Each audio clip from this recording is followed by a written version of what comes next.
Two archaeologists are going to get married, right? And one of them wants to buy the other a wedding present. So what does he get her? A silver trowel, a pair of floral Wellingtons? Not even close. He buys her this. This wreck was all that remained of Skargill Castle, a stronghold in a lawless, violent landscape that was fought over for centuries by English and Scottish kings. Now, after 10 years of loving restoration, the gatehouse looks like this. And the new owners know that the Skargill family was once a powerful dynasty, they played host to a king, and they lived here for over 400 years. And yet, in spite of all this obsessive investigation, no one knows what Skargill Castle looked like in its prime. There's only one way to reveal a true picture of this home of the Lords of the Wild Frontier, isn't there? And that's to dig it. And we're quite good at that, aren't we?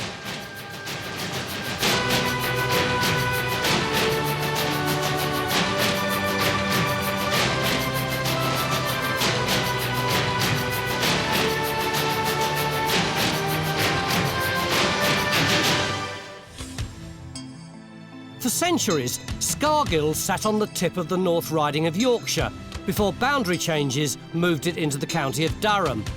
And it's probably that rather boring piece of central government legislation that saved this gatehouse, because that's when Niall Hammond and his wife-to-be first heard of it. We can't really call you two enthusiastic amateurs, can we? Well, no, not really. I've been working in archaeology a good number of years, and at the time we came here, I was the county archaeologist for Durham. It would be impertinent to ask you how much it costs, so how much does it cost? It was a bargain at any price. Is that what we're going to get out of you? Exactly, yes. Look, this is the state of it when it was bought as a wedding present. How did you feel about it? I was thrilled to pieces to get it, but it was also tinged with quite a bit of panic because it looked like it was going to fall down and I thought it might kill somebody in passing. What was it, apart from that attracted you to it? Because as an archaeologist, you live archaeology, you breathe archaeology, and here was an opportunity to own something that is a scheduled monument. And the more we explored it, the more we restored it, the more questions we had about it. We feel we've done as much as we can by looking at the upstanding remains. We've got the gatehouse, lots of upstanding walls scattered around us. We think we've got the remains of a tower, but we need some, some good hard dating evidence. When does the castle start? 12th century? What happens when it goes out of use in 16th, 17th century? But we're not just looking for the 12th century origins of this gatehouse. We also want to find what's left of the rest of the medieval castle it was an entrance to. And over at the front of the gatehouse, Mick's wasted no time in opening a couple of trenches and stamping all over the good name of Skargill Castle. I'm not sure we're dealing with a castle, actually. I think it's more of a fortified manor house. Hang on. Caroline and Niall bought a castle. It said castle on the OS map. I know it does. We've only been here 5 minutes. We're going to bring their wonderful wedding present crashing to his knees. But it isn't really like a massive, great structure. It's more like a house with a wall and perhaps a gatehouse around it, whereas a castle really is a much bigger structure. It's a difference in scale, enormous difference in scale. If it is a fortified manor house, then shouldn't it conform to a particular shape? Shouldn't we know what we're looking for? More or less. We know we should have a great hall, we should have lodgings, kitchen, the gatehouse, etc. But it's not quite working properly here at the moment. Why not? Well, the gatehouse, for a start, it's a rubbish gatehouse. Defensively, it's a very nice gatehouse, but defensively, you don't have big windows in it. You don't have a chimney sticking out the side of it. It doesn't really work as a defensive gatehouse. I think they're being a bit harsh.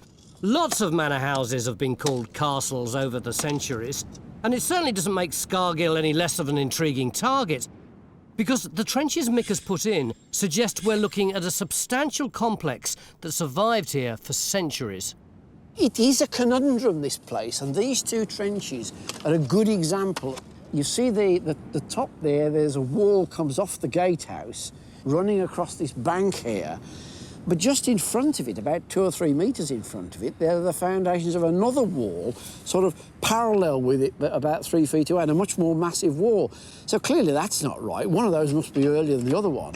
It's an example of the sort of confusions we've got all over this site that we've got to sort out. I'm still reeling with the fact that it's not a castle and it's a rubbish gatehouse. I'm not telling Caroline. I think I'll leave that to Mick. These two massive walls built close together are just the tip of our archaeological iceberg. A lot of the surrounding sheep farm appears to have been built with bits of fine medieval stone. And I suppose we shouldn't be surprised. History records Edward II staying at Skargill in 1323. And kings expected the grand houses they visited to be, well, fit for a king. And that's just one mention of a family that made their presence felt through centuries of British history.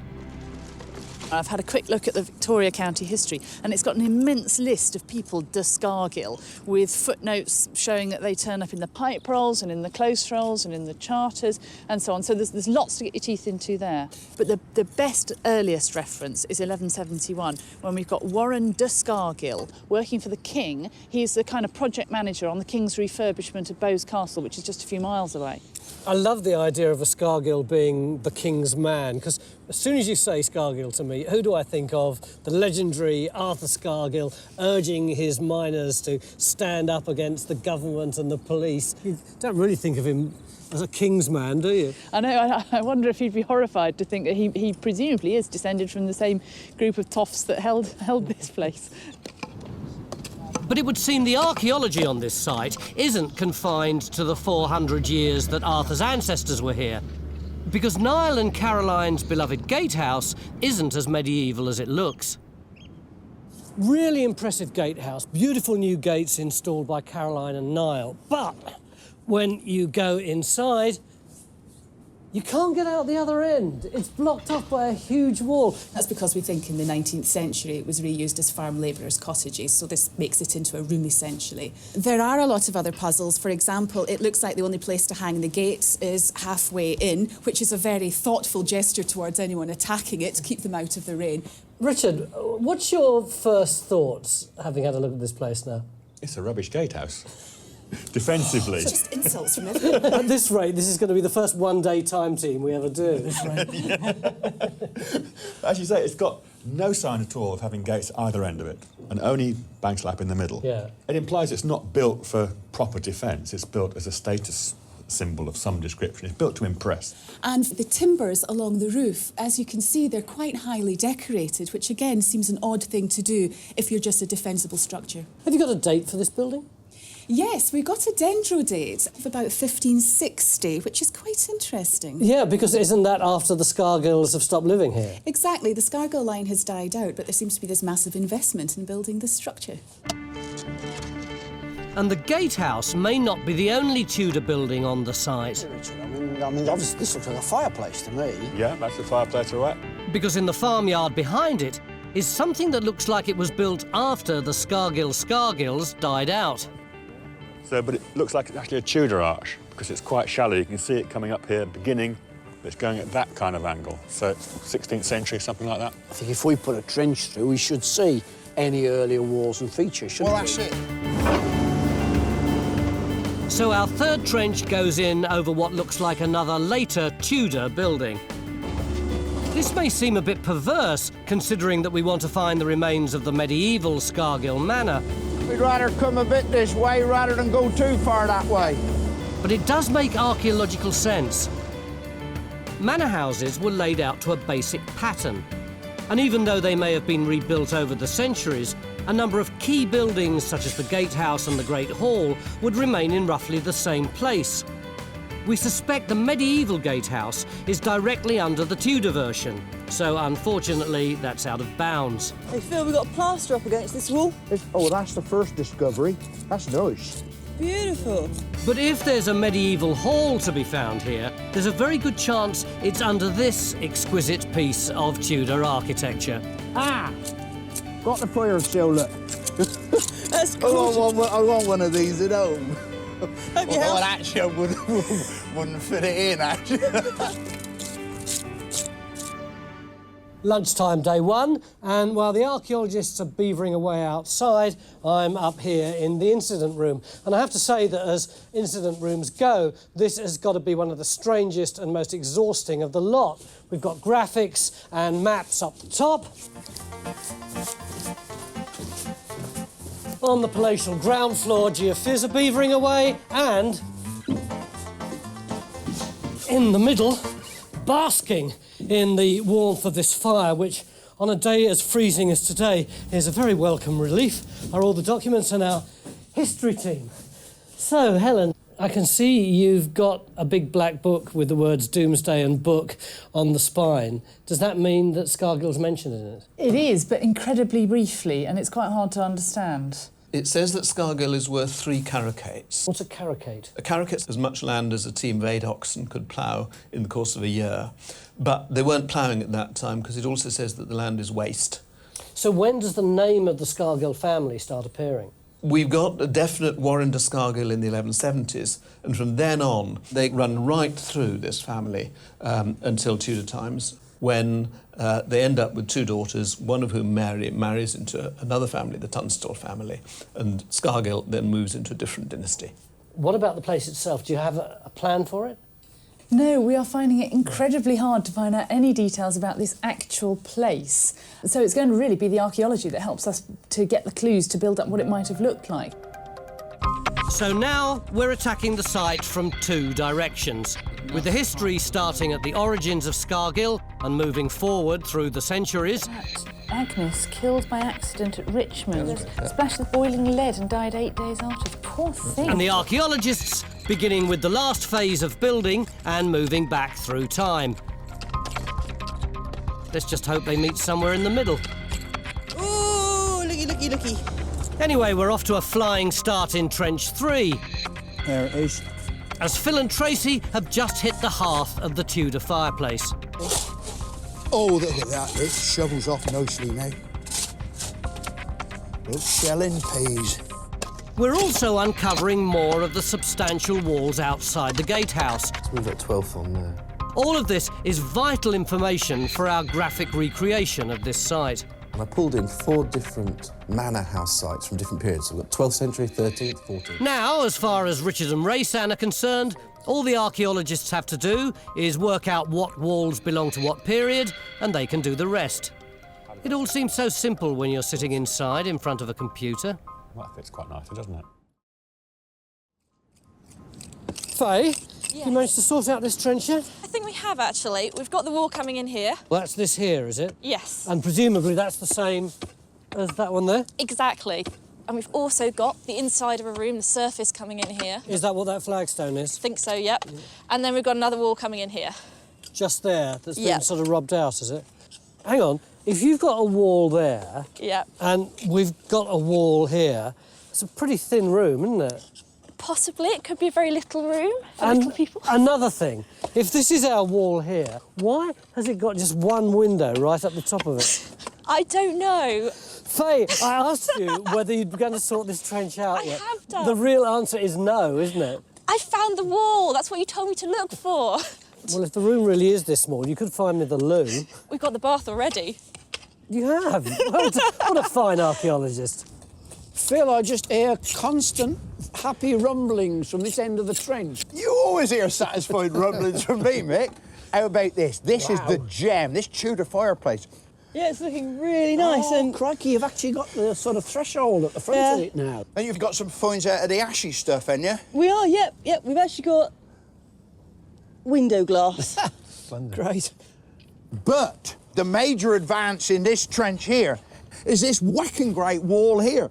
And you see it. But Phil's only started with this trench as he's begun to uncover other walls which may belong to an earlier building. Yes, I mean, I think this is really exciting because I think what we've got, the Tudor hall here with the big impressive fireplace, but immediately next to it, I think we've got a much older building, maybe 100, 150 years older, a defensible tower, which is the walls you can see to the rear here, which are much more massive. All this lot here?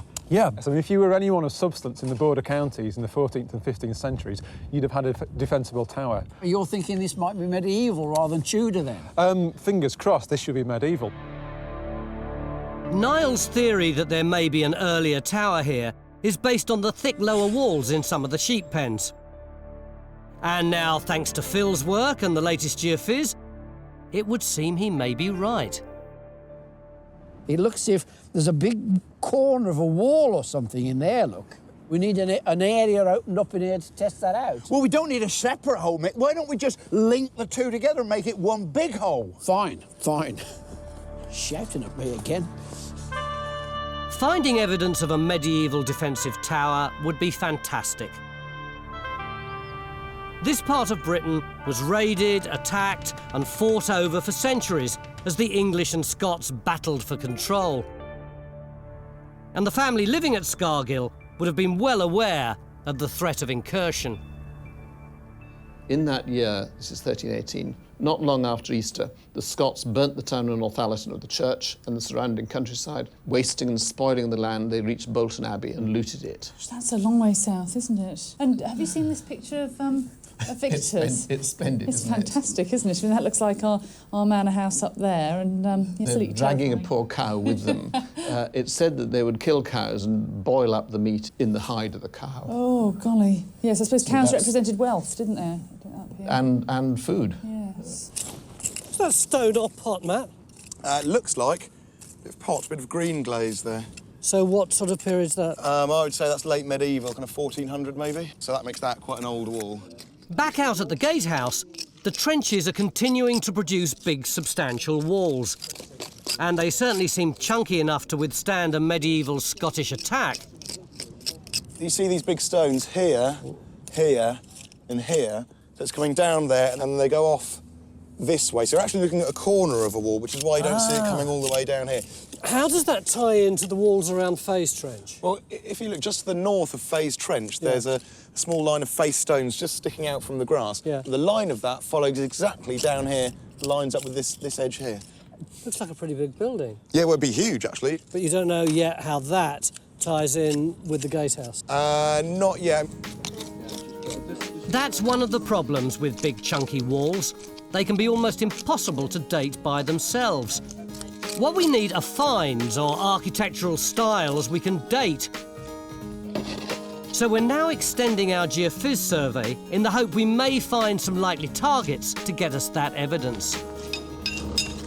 It's paved, isn't it? In a very rudimentary way. So at the end of day one, we may be no closer to answering Niall and Caroline's questions about the origins of medieval Skargill. Well, there's no mortar in it. It's just a load of stones sort of flung in. But we certainly know an awful lot more about the Tudor history. This is a bit good, isn't it? Oh, absolutely. What a first day. I mean, look, there is this wonderful Tudor fireplace, and we've even got the last remains of the final Tudor fire. Caroline, come here a minute. What do you think of that? This is absolutely brilliant. A fire. You can almost feel the warmth of the flames, can't you? And it's all yours. Yes. This really is a lovely piece of archaeology. It's like a time capsule, one moment just frozen in the ground. But that's not all. John's just shown me this geophys. This thing is out there somewhere. What is it? Is it a tower? Is it a pond? Look at that fantastic Tudor fireplace. Every so often, you get an episode of Time Team where you start out with one little trench, and by the end of the first day, you've got a Pandora's box of fabulous archaeology.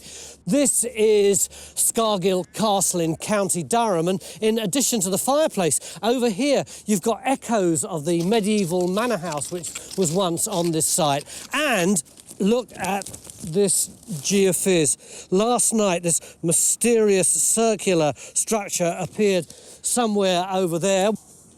What is it? Don't know till we dig it. I'm really enjoying this one. Well, I may be enjoying it, but there are plenty of other people who may disagree. With potentially 500 years of occupation to investigate, we may have any number of manor houses built on top of one another. And that's an awful lot of work for the archaeologists. The good news is we've certainly found loads of walls. The bad news is we haven't the foggiest when any of them were built. We need to resolve this wall through here with this one across here. I never know what resolve means in that context. We don't know which is earlier than which. Oh, all right, I understand that. If that's the earliest, then we'd expect these to butt up to it. But the only way we can do it is look under where these boulders are. Lifting these boulders to work out how one wall joins up to another seems like an awful lot of effort. Oh, way. It's looking really easy, isn't it? I'm a bit embarrassed that we've made such a fuss about it. Yeah. But Mick assures me that work like this will be key to discovering the medieval layout of the site, as measuring the thickness of the different walls and deciding in what order they were built may be the only evidence we can use for dating. And the perfect example of this is over in Phil's trench, where he's now uncovered the remains of a Tudor hall.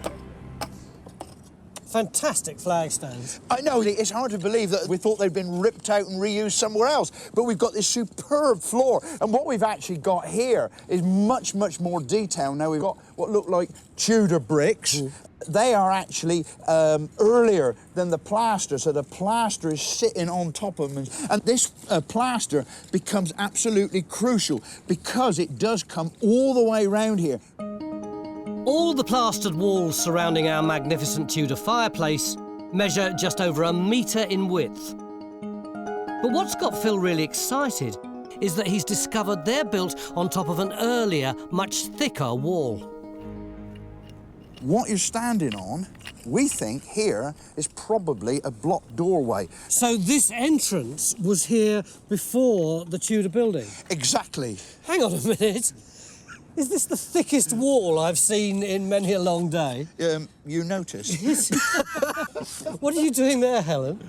What I've started doing is cleaning up this rubble, which was revealed when this opening was cut through to make a farm access. So that's a different knocking through, not that one. A different one, yes. Yeah. There's everything going on here. So what we want to be able to see is how this wall relates to the thicker part of the wall where you are, which is actually going off at a slight angle. So does this mean that this is only one wall, or is it a whole series of walls that have been glued together over time? At the moment, Tony, we are really banging our head against the wall because we really don't know. What we think might be at the moment is that this is going to be the earliest wall. Yeah. And then that possibly it was remodelled and the fireplace was built in the Tudor period. So this possibly might be medieval. Somewhere over there you've got Tudor. Possibly. So Phil's going to extend his trench to try and uncover more of this earlier, thicker wall. As the more medieval walls we uncover, the clearer the layout of the medieval manor will be. Just when we get to the end of the trench, the little surveyor turns up. And that's why Matt is also opening a trench next to Phil's, as Niall and Caroline, the archaeologists who invited us here, believe there's strong evidence that some of these standing remains once belonged to a medieval defensive tower. Stop for a second, have a quick look. We're pretty much on it there, Ian. And we're not just looking at the holes in the ground. You see these sort of big gaps between the stones here, they're quite crude. We think many of the walls of the sheep pens started life as part of earlier, grander buildings. Well, this is obviously earlier than this. I mean, it looks like a fine Tudor, possibly blocked window, but that's inserted into this bit. So this is earlier? This is earlier. Right, yeah, right. So... Now, if that's earlier, could that be part of Niall's tower that we're looking for? It could be. I mean, you know, it's certainly medieval. And with the new trenches open, we can finally get round to investigating the mysterious geophys result on the plateau. Yeah, and what are we thinking is? I mean, it could be a capped well, could be a dovecot. I mean, somebody said a pond or a well. Because we can't work out what it is just by looking at it. I'm slightly concerned that it's not actually round. Right. I'm slightly concerned that this is an artefact of the processing. So it may not be a circular structure? It may not be. It may not be, OK. I'm just flagging that for the record. All right, so we're looking for a circular square that may or may not be a dovecot or a well. Yeah. That's it. Bomb crater? So Trench 5 goes in over this round or potentially square feature, as we're hoping it may turn out to be a fancy piece of medieval architecture. We think this is the original crossing point of the river, which then led on up to Skargill. We suspect that as you approached medieval Skargill, you would have been presented with an impressive manor complex. This is the picture that people would have seen. Very, very impressive. As Niall and Caroline's years of research have found numerous references to the Skargill's dealings with medieval royalty, including playing host to a king. So we haven't got a castle, we've got a manor house. We haven't got a medieval gatehouse, we've got a Tudor one. But we do at least know that a king stopped here, don't we? Oh dear. I'm afraid I might have been guilty of being a little over-optimistic. I was using an impeccable source. This is the Victoria County History. And you see here it says, entertained King Edward at Skargill in 1323, except they prefix it with probably. Oh, I didn't know there was a probably. Tell us about the probably. Well, it's very understandable that they said that, because if you take the close roll, we know from this that Edward II issued a writ from Skargill on September the 26th, 1323. That looks solid. That's done and dusted, surely. The problem is with the itinerary. What seems to be going on is we know he's at Barnard Castle here, and there's our little gatehouse, we're just south of that at Skargill. Yeah. They first of all go over here to Richmond, and then down to Kirby Malzard, further south to Dacre, then apparently right back up to Skargill, and then down to Skipton, right down here. It just doesn't make any sense, does it? But could he have done it? Because we can't deliver another bombshell like this about Caroline's wedding present without being absolutely sure. It's crazy. I mean, it's the crazy bit of the route where you're going right up the hill and back down again. I've looked at the actual profile of that. So we're going to get our surveyor Henry to work out just how far a medieval king and his retinue could travel per day. So I don't know what the actual retinue consists of. It's huge. We'll be talking of at least 300 people. And you're talking about something like 8 to 10 long carts carrying all the belongings, the equipment, the food. But it's not a straightforward task, because when a king visited a nobleman's house, he brought his whole court with him. And it was such a big operation that different parts of the royal circus travelled at different speeds. The royal house is divided into various sections. There's the biggest would be the wardrobe, the chamber, that would be the next biggest. The privy seal, that really is quite small. So they can move quite rapidly, I'd imagine. They could. This could take quite a while.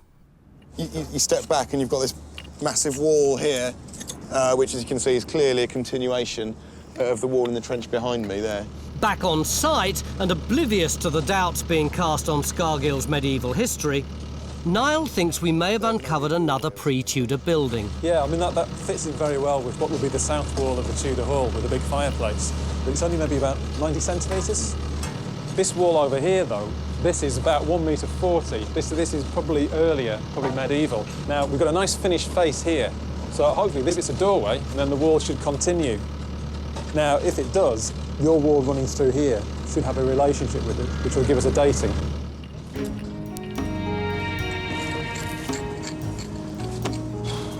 There's now just a few hours of day 2 left, and we've no shortage of walls, some of which look very big and medievally. But so far, we haven't found much archaeological evidence of medieval life. Because for such a supposedly long-lived medieval site, there are very few finds. Almost everything that's come up so far has been Tudor. We've got the Tudor gatehouse. These, although they may be older, certainly were around in the Tudor period. Yeah, of course. A Tudor fireplace, and maybe these walls at the back are Tudor. As the end of day 2 approaches, there are dark murmurings among some of the team that there simply isn't the evidence to suggest the Skargills built a major house here. Interesting, when we go on to the medieval period now, we've certainly got a piece of wall stuck in the corner of Matt's trench, which seems to lead through the top of face all the way into those back walls. And I suppose we can say that there's a bit of wall running in front of the gatehouse at the moment. So can we predict where the hall is, for instance? I don't think so. What about the tower? We haven't really got footings to show we've got a tower at all at the moment. So there's nothing at the moment we can really extrapolate from this? Not really, and we can't even prove that that first phase, the earlier phase, is medieval. We've got no dating evidence for it whatsoever. Wow. And as if to add insult to injury, the history isn't really supporting the theory that the Skargills occupied this place over a long period. Here's the reference. William de Skargill, John de Burton, taxes in the West Riding, the said county. And what date is that? That's 1335. And it looks as if his interests have shifted, acquiring new, rather better lands further south. Yeah, safer as well. So we've got an awful lot of problems here, haven't we? Because you've got marauding Scotsmen, your lord has essentially left. I think this early 14th century is going to be disastrous as far as Skargill is concerned. It's at times like this you can turn to only one man. Phil, your trench seems to have taken on a life of its own. You started out back there somewhere, you discovered the flagstones, then you got the entrance through here. Now you've got a wall down there, you've got 2 walls there, and it's still heading off in that direction. Oh, my God, it's been worth it. I mean, look, first off, you remember this morning I told you about a doorway? Yeah. Well, I think that this is all medieval. I think that this is a later period, possibly still in the medieval. So all this wall is medieval, right up to where those roots are, and then you've got 2 walls here. Exactly. That one there, I believe, is the earlier of the 2, and I think that it's probably Tudor. It's very, very much like the build that we've seen elsewhere on the site. But what has happened is that at a later date, they've punched a hole in it through there and built round here. It's a rubbishy old build, but I think it's much, much later. So I think we've got 3 phases. We've got the medieval, we've got the Tudor, and then we've got this extra bit on the outside. Why do you say that's Tudor? It's very much like the masonry we've got in the hallway, and it's later than the medieval. Phil may find himself in a minority by continuing to use the word medieval. But as we came here to investigate the medieval origins of Niall and Caroline's castle, I'm going to stick with him. I thought when we came here that we'd be looking at a medieval building. And in fact, what we've got is a medieval building, a Tudor one on top of it. We see loads of the Tudor and just tantalising glimpses of the medieval light in this wall. So what do we do tomorrow? The main thing is we've got to go down by the medieval walls and just try and get some pottery to get some dating for this medieval phase. Without extending this trench anymore? We're not going to go any further. Beginning of day 3 here at Skargill Castle in County Durham, and among all this sheep there is a feast of archaeology. There's lumps and bumps, there's standing archaeology over there, we've got half a dozen trenches, not to mention, Mick, this fantastic geophys that came up last night. Yeah. The problem's going to be where not to dig, really, isn't it? Well, that's right. I mean, there's loads of targets on there, but I think there's one that we're bound to go for. Go on. I think really we have to go for this enclosure that comes round here. This is where? It's this earthwork you can see along here. Along there, yeah. And then it turns that sort of rounded corner, goes under the wall. Oh, it's in both fields? Yeah, and it's very rectangular playing card shape. Looks just like a little Roman fort. But I mean, there's loads of other things we could do if we were going to be here for 3 months, you know. We've got 1 day left. I know. Well, hopefully something on this plateau will give us the break we're looking for. Because at the moment, we haven't really found much evidence of Skargill's medieval history. We've got quite a lot going on in this trench. If you look behind... We've uncovered a network of walls and are slowly but surely establishing which ones belong to a sizable Tudor manor. Yeah, that's the hall with the big fireplace. This is probably the parlour. Right. So we need a door through. But we've also discovered even more substantial walls below these rooms, suggesting the Tudor house was built on something earlier. If you look, we've got these stones down here, and they're pretty compact. I'm willing to say floor at the moment. Any finds? What do you think? Nothing at all yet. See, this is very typical of 16th century Cistercian ware. But try as we might, we still can't find any conclusive dating evidence that the Skargill family built a manor on this site in the 12th century and then lived here for another 400 years. So, but definitely 16th century for Oh, that. yes, yes. Almost everything we've been able to date is Tudor. If I turned up on my van with all this in a box in the back and said to you, what dates this site, what would you say? I would say broadly 16th century. And if I was to twist your arm and tread on your toes and say, stretch it as much as you can. Well, possibly late medieval, 15th century.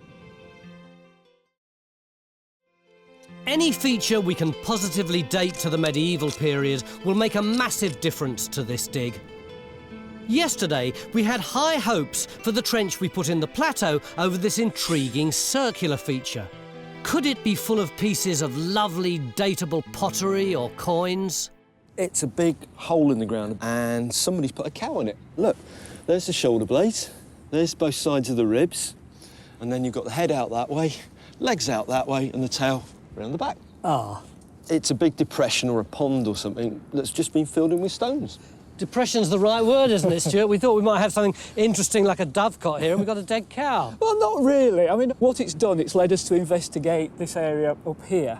Now, what Ian's found here is a clay bank, and this is part of a series of regular linear features which occupy this rectangular platform here. The platform is mixed Roman fortlet. Sort of, yeah.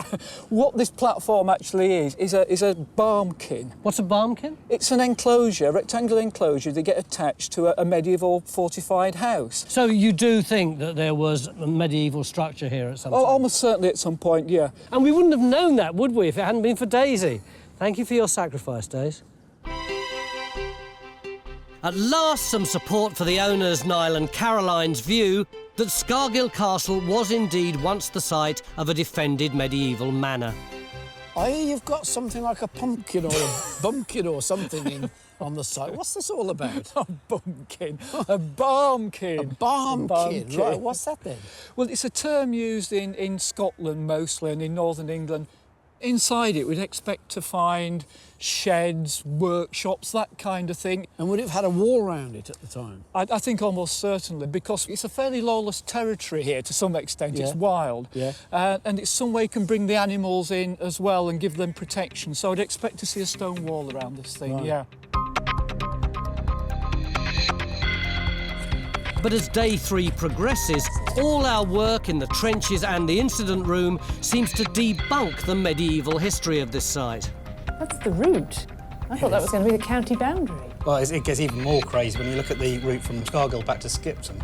Yesterday, we started to investigate the claim that Edward II visited Skargill Castle as part of a tour of the north in 1323. Probably the best historical evidence we have for a grand medieval building on this site.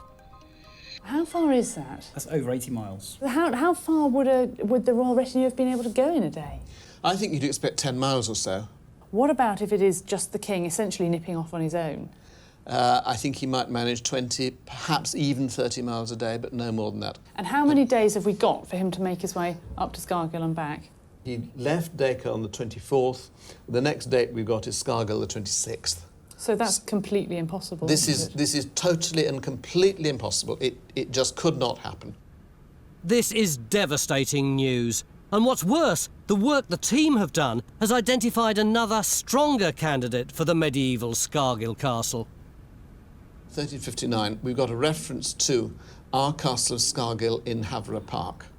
So there's another Skargill. There's another Skargill. That, I'm quite sure, is where Edward II stayed, and he then simply went from there to Skipton, which is a perfectly straightforward journey. But sorry, he was never at this Skargill. He was at the Skargill in Havre Park. Oh dear. And the news just keeps getting worse. You've been saying to me for the last 36 hours, ooh, I'm not sure if there is anything medieval on this site. It's inescapable. If you look at the pottery that we've got from this site, and there's very, very little medieval. I mean, a handful. But it's all 16th and 17th century, lots and lots of that. Hang on, Mick. All through this dig, we've been saying, look, right behind us, we've been saying, oh, there's a big medieval wall there and a Tudor wall on top of it. Yeah, but what we've really been saying is there are several phases of walling here, and the earliest one is big and blocky, and we've sort of assumed that's the medieval phase.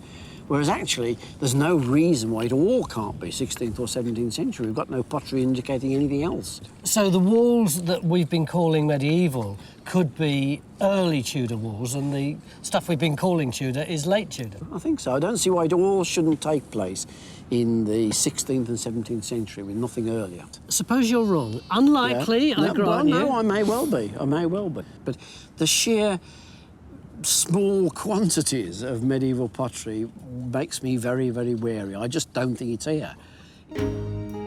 This isn't the sort of discovery we'd expected to make. Well, they're all complaining in there about having no medieval archaeology. What do they know, really?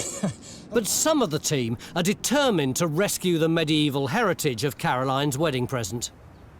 Look at this aerial photograph. The yellow line is the fortified manor and the blue area is the area of the barmkin. If you look all around, you've got plenty of evidence there for earthworks behind the farm over there of settlement grouping. There's another group where that farm is over there. If If you put all that together, which I've done on this drawing here, that's all the classics of a medieval village underneath the protection of the fortified manor up on the hill. Which is at one time, this is actually quite a big population actually down here. But now when you drive through it, it just looks like 3 farms. So we actually got a deserted medieval village next to a fortified manor. So clearly something changed here, and it went from being actually quite busy to actually being depopulated. So basically we want to go across this bank. But we need to find the archaeological evidence to confirm this medieval theory. Bank and wall we want to look at. So we're putting in one final trench to get to the bottom of Stuart's Barmkin. Now there's a sentence you don't say every day. So it's a substantial wall, or whatever. We desperately need some pottery.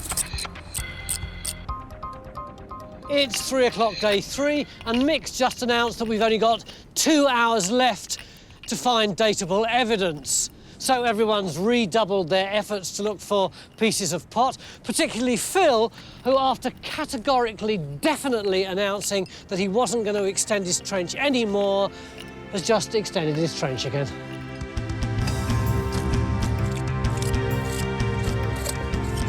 And it's that final push that makes all the difference. Because deep down in the trenches, a few archaeologically precious shards of pottery begin to appear. Well, this is a nice big bit of chunky medieval jug handle. And they aren't Tudor. And it looks as if they've just overfired it a bit. But it's still good to pour a bevy out of. Have you sorted your cow burial out then, Ian? Yeah, I think so. Right off the bottom, we've got a piece of what looks like a medieval pot. Oh, yeah, that's OK, isn't it? It's green glazed on the one side. So at least the cow is post-medieval, isn't it? Yep, at least, yeah. Or put it another way, this medieval pottery is pre-cow. But it's still only one of a handful of pieces of medieval pottery on the site. Hardly evidence of 400 years of occupation.